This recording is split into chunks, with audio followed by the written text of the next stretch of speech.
সম্প্রতি ইলিয়াস হোসাইনকে দেওয়া মেজর ডালিমের সাক্ষাৎকার নিয়ে উত্তাল নেট দুনিয়া। নেটিজেনরা মেজর ডালিমের বিভিন্ন বক্তব্যকে ঘিরে নানা আলোচনা করছেন সামাজিক যোগাযোগ মাধ্যমে। বিভিন্ন বিষয়ে তার বক্তব্যকে কেউ কেউ সমর্থন করছেন, আবার কেউ কেউ তার সমালোচনাও করছেন। কেউ বা তার বক্তব্যকে বিশ্লেষণ করছেন ভিন্নভাবে।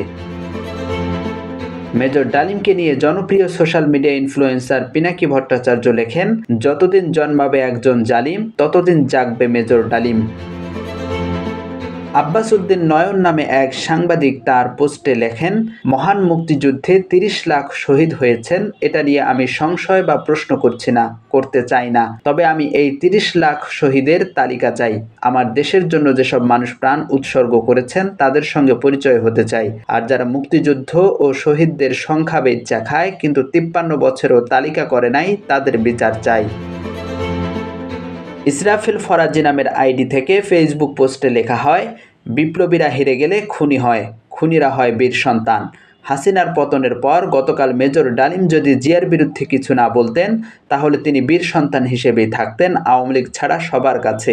ইলিয়াস হোসেনের টকশোতে এসে জিয়াউর রহমানের বিরুদ্ধে বলে এক রাতের মধ্যেই ডালিম একটা পক্ষের নিকট খুনি হয়ে গেলেন। এখন তারা বলছেন একটা খুনির নিকট ৭১ কিংবা পরবর্তী শাসন নিয়ে ইতিহাস জানতে হচ্ছে। বিপ্লবীদের হারতে নেই। ২৪-এর বিপ্লবীদের জন্য মেজর ডালিম একটা শিক্ষা হয়ে থাকবে।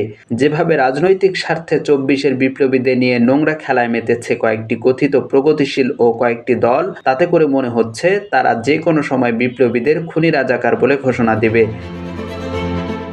তৌফিকুল ইসলাম পিয়াস লিখেন, আমি বিশ্বাস করছি না, আজ পর্যন্ত ৭৫ হত্যাকাণ্ড নিয়ে যতগুলো লেখা পড়েছি তার সঙ্গে মেজর ডালিমের এই বক্তব্য মিলছে না। মেজর জিয়া যদি ফারুক রশিদ ডালিমদের সঙ্গে ওয়াদাবদ্ধই থাকতেন, তাহলে খন্দকার মোশতাকের আর প্রেসিডেন্ট হবার প্রয়োজন হতো না। সরাসরি মেজর জিয়াই ক্ষমতা দখলে নিতে পারতেন। মেজর ডালিম অসত্য বলেছেন।